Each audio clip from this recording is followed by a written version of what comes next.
So, ayun, good morning everyone. I am Regine Valdez Quita, and today I'm going to react or I'm going to share to you on what I have learned last webinar about spiritual and others.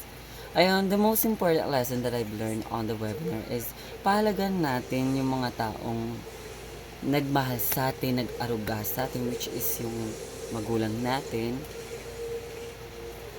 o kahit sino pa man yan.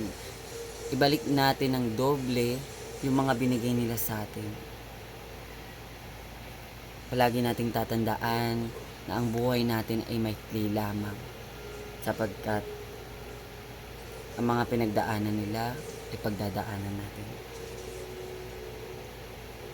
So ayun, na-share ko lang yung put a finger down that time. Ang dami kong nababa that time. Na ipapakita ko na iba talaga ang pagmamahal ng mga lola natin at mga lolo natin. So ayun yung natutunan ko nga rin, yung from utang na loob to kagandahan ng loob, 'di ba? Etong kagandahan na loob na to, ito yung talagang meron tayong mga tao na dapat gamitin natin. And yung values na natutunan ko that time is yung love or family, and care. Iba kasi ang love sa care. For me, mas deep yung care. Tapos yung respect.